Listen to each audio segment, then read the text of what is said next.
Hey everybody, welcome back to Wrote Reviews. I am Baz Collins and my co-host Vance Bastion. And today we're doing a costume drama.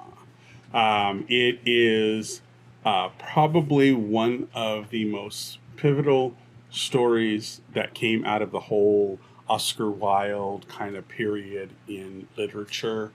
It is written by E.M. Forster, who did such wonderful works as Room with a View, A Passage to India, Howard's End, which are all movies that were produced by Merchant Ivory. James Ivory is a gay director and writer, and James Ivory adapted all of these films. He, along with Ismail Merchant, who was the producer, produced all of these costume dramas that take place in the Edwardian period. Think Downton Abbey kind of time frame for people who may have seen Downton Abbey. It's around that same time in history that a lot of these stories take place because it was contemporary to E.M. Forster. The interesting thing about Maurice is that it was published posthumously because it is semi-autobiographical to the writer. And while it was kind of an open secret in literary circles that E.M. Forster was gay, it wasn't something he was comfortable with putting out there. There's a wonderful, and I'll put the link in the description, there's a wonderful discussion that was had upon E.M. Forster's death in 1963 that a number of very high luminaries talk about it, and they talk very openly about his homosexuality and how it was an open secret. Everybody knew it, everybody was fine with it, and this is in 1963, so when Dirk Bogarde was making films like Victim and Servant, which were gays as victim kind of stories. So in film, so, you have that whole context. And yet these literary people spoke very highly of E.M. Forster. They spoke very, very genuinely and laudatory over the man's works. And they even mentioned Maurice at that time, which had not been produced and published. So in a nutshell, Maurice is semi-autobiographical. It takes place at Cambridge. And it is about 1910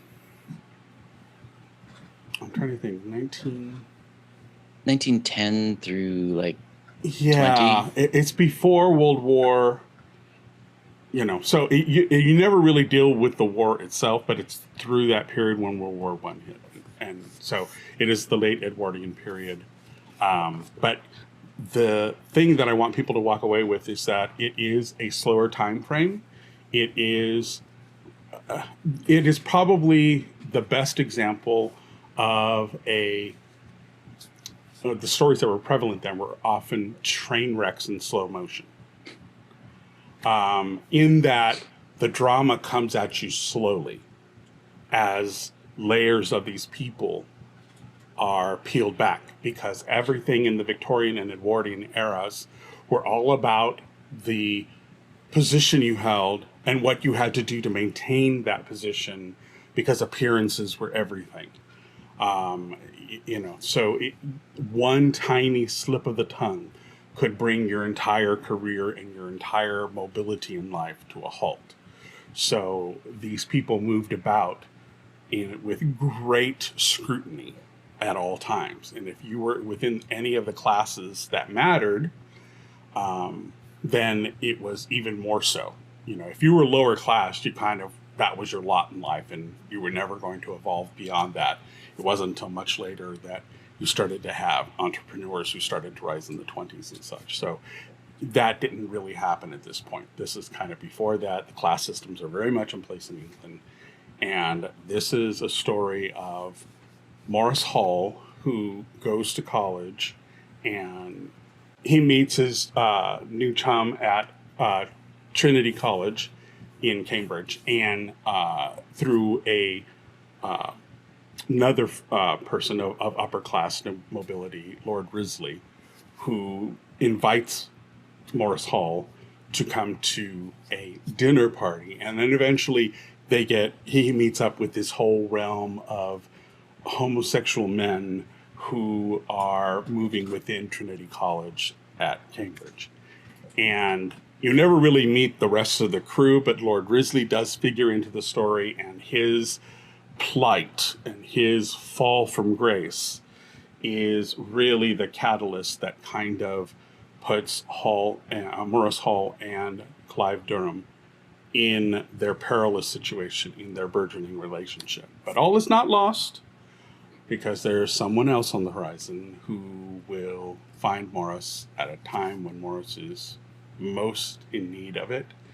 And it actually has a rather surprising happy ending. So, with all of that, is there anything you want to add before we get to the real discussion? No, I'm not. Let's do the real discussion. Okay. What did you think? I'll add as I go. I enjoyed it. I enjoyed it like I enjoyed Downton Abbey. You know, great big sweeping, beautiful vistas and estates and the beautiful costuming, and like Baz said, a nice slow simmering drama. Viscount Risley is the mate from school who is actually busted in a sting operation and brought to court on morality charges and loses everything.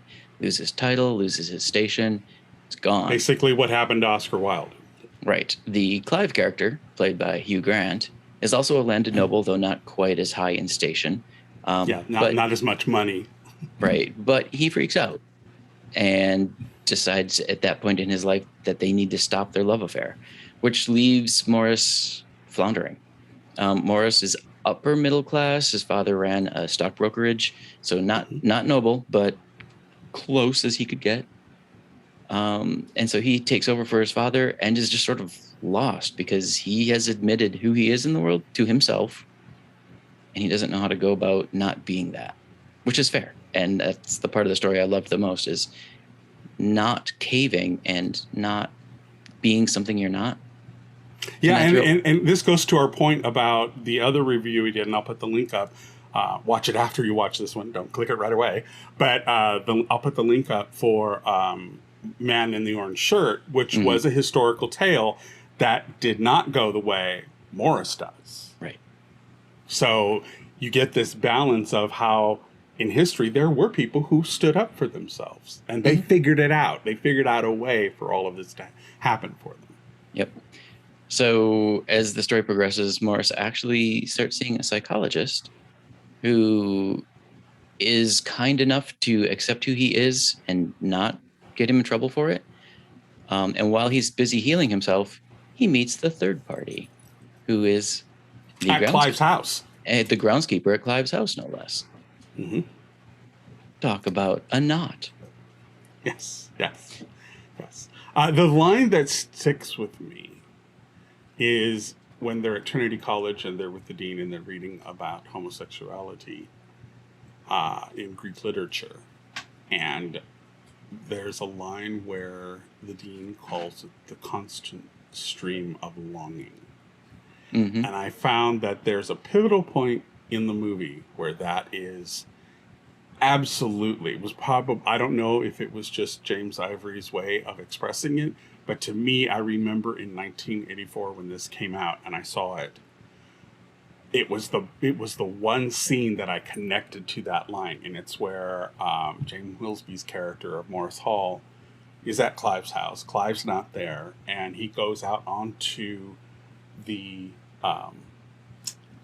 kind of the lower roofing of the lower floor. He's on the upper floor in a bedroom, and he goes out and he goes up to the a ladder that's kind of there because this house is always in a state of repair, as a lot of these landed gentry houses were. They were just so hard to keep up with the upkeep.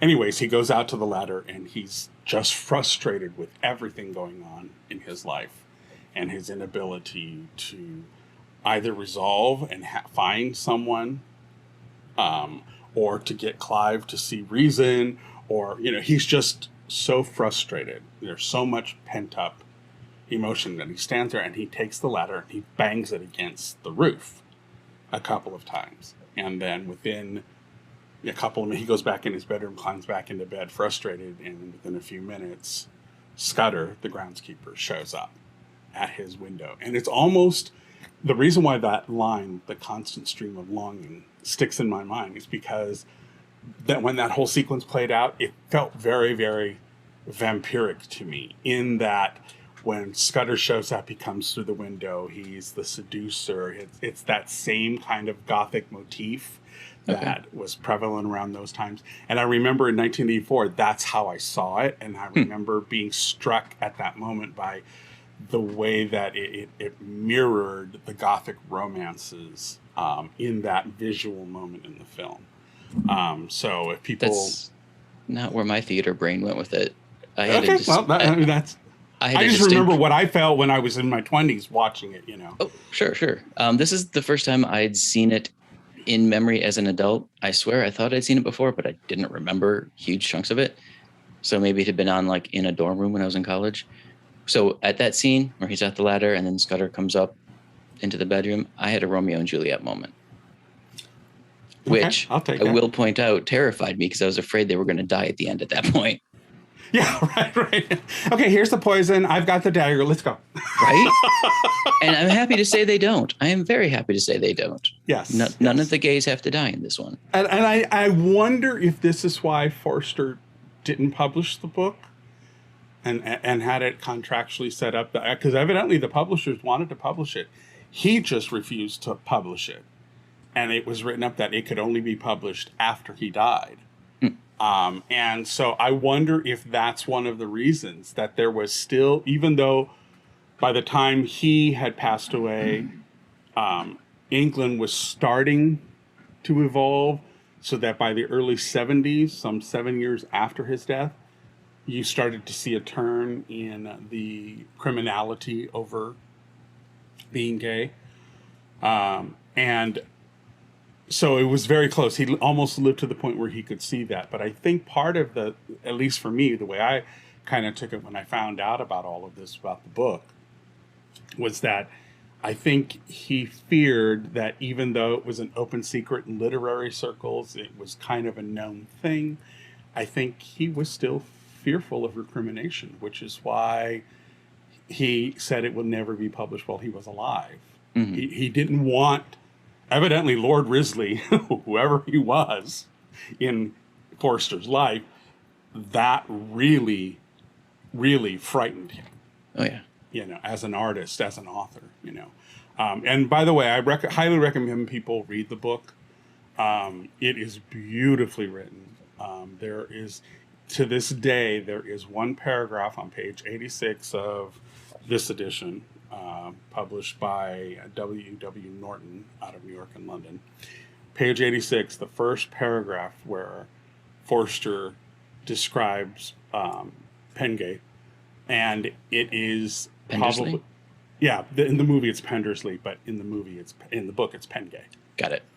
And the way that he describes in one paragraph everything about the crumbling state of landed gentry houses at that time is so eloquently written, and it is so concise. It is only a couple of sentences long, but its conciseness with words paints such a stark picture that I challenge anyone not to see, you know, what he describes in that one paragraph. And it's by far and away the paragraph that I aspire to as a writer myself, to eventually get to that level of writing where in as few sentences and as few words as possible, you can paint a picture that would rival Rembrandt, you know. And that's literally how good this book is. So I highly recommend people read it. It's not very big. It's not a huge book. It is written with great economy, but the prose is astounding. It is really a beautiful book. But anyways, so is there more you want to contribute? I will tell you that I found it also very interesting that the two male figures, because Hall's father is not on the scene. Right. You know, Maurice Hall's father. So from the very beginning, that is established because his instructor is, that when he's a boy, tells him about the ins and outs of sex in the most Edwardian way, I might add, on a beach, no less. Using Latin terms for all of the adult terms. All the parts. And what I found really funny in that whole sequence is it's played by Simon Cowell, who's an out gay man who plays string in this one.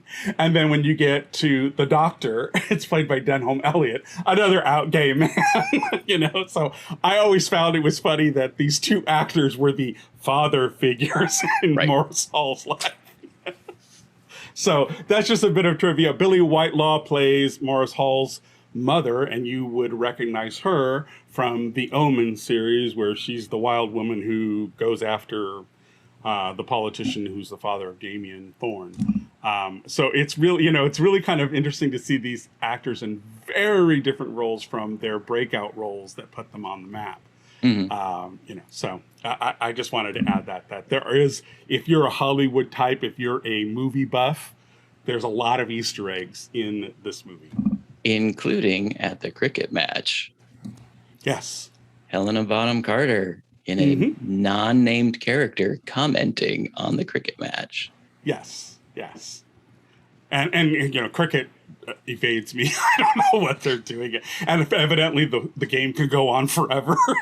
So it's on something only English people understand. I don't even think they really know, to be quite honest. But that is a cameo, and it's rather interesting because at that point, Room with a View had come out, so she had already done a Merchant Ivory film at that point. And Maurice came out like a few years later, and then it was followed eventually by Howard's End, which, if you love these kind of costume dramas, I highly recommend Howard's End. And James Wilby, who plays Maurice in the title character in Maurice, he also is in Howard's End and plays a very different character. But it's some of the most sumptuous writing, acting, and visuals that you will ever see. These movies are absolutely stunning. I recommend people check out all of Ian Forster's work in film that Merchant and Ivory did, because they are gorgeous films. And they did them on shoestring budgets. This is the thing that really people need to understand. These were considered independents by and large because Ismail Merchant, funded them, but the actors did not take huge salaries, even though they have quality name actors across the board. They did not take huge salaries because they all were so invested in getting Forster's work out there. So they really have some of the best character actors that you will find out of the British catalog of character actors, and I highly recommend. Start with Maurice, get a real feel for what they're like, but I highly recommend seeing all of them in the catalog. Anything else you want to add? Let's get to the scores. Go for it. I'll follow you this time. Okay. I am a Merchant Ivory Anglophile. I just love these movies. So for me, it's 5s across the board, no surprise. Even my personal is a 5 because I know the back history. There's also a wonderful documentary, and I'll put a link up. It's on YouTube. It's oddly enough, a Brazilian station has it. I don't know why, but there is a wonderful discussion that Hugh Grant and James Wilby have about the making of Maurice, and it is quite interesting. I think it's about 30 to 40 minutes long, but I'll put a link down below for it if people are interested to hear what the actors had to say at the time. This was like part of the press that they did about the release of Maurice. A lot of older gays know of this film, so for the children out there who may not be aware of it, I say definitely look into it. It's wonderful for you to support even the older queer films because they are deserving stories to be told and to be watched and to be enjoyed. So I highly recommend that people do that. So my overall score, like I said, they're all 5s across the board, even, my personal score at the end. And I think they're highly deserving. If I could give one of my categories a notch higher than a 5, that would be the score. I absolutely love all of the scores. I have them all from all of the Merchant Ivory films. They had Richard Robbins, who did the score for this one. They've had a number of other really prominent but lesser known composers do the film's scores for each one of them. But to this day, when I'm writing and I'm in a kind of a melancholy mood for whatever story I'm writing, I'll put on one of the Merchant Ivory scores because they're so contemplative. The music is just so meandering, and it has a melody, it has a theme to it, but it's not overpowering. It is just really beautifully written music. So that's the only one I would give a notch up if I could. Nice. I gave it 4s across the board with a 5 for art direction costuming. Without going into too much detail, it was beautifully done. It was gorgeous. It was stunning. It didn't make me want to watch it again right away. I mean, I might again in a couple years, which is why I gave it 4s, because 4s is still excellent storytelling across the board, just socks not knocked off, except for the art direction and costuming. They nailed the period. And again, even on a shoestring budget. I was going to say, even with their limited budget, they nailed it. Like, Yeah. I didn't see nothing at all flagged a what moment. So kudos to them on that. So yeah, overall gave it a 4, but watch it for the pretty. Yes. And it's kind of interesting to see storytelling in that manner, because everything nowadays is rush, get to the point. The slowness of the evolution of the drama is the point in these films, because that's how life was. And it's probably a good thing for people, especially youngins, the children, as Billy Porter likes to say. It's important for them, I think, to see a period of life where being queer was very dangerous, could literally destroy your life, and yet you had this constant stream of longing. So how do you resolve that in that kind of scenario? And I think that's rather a long gut punch that you feel throughout. And so when Maurice thrives in the end, then you really feel like, wow, that was worth getting to, because it's such a rarity. Ironically, his happy moment is not the final scene. The final scene is a moment of sadness, but it ties the story up beautifully. And I'm going to stop there. Okay. All right. So that's it for Maurice. Next week, we are going to do something a little macabre. We are going to do a mutual friend of Vance and I, who have been on the podcast before many times. He and his husband, Tim Rice, it's Timothy O'Leary and Robert Rice. Sorry, I said Tim Rice. Robert Rice. I was thinking of the lyricist. I was thinking of the lyricist.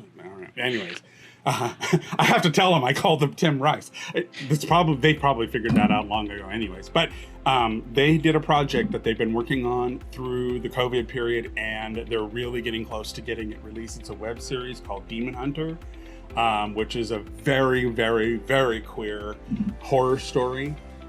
So we're going to review that for folks, and hopefully they'll be turned on to something that's coming their way that they're not even aware of, but it's some quality work. So we'll be doing that next week. So until then, this is S.A. Baz Collins And Vance Bastion saying we'll see you guys at the movies. We'll talk to you soon. Bye. Bye.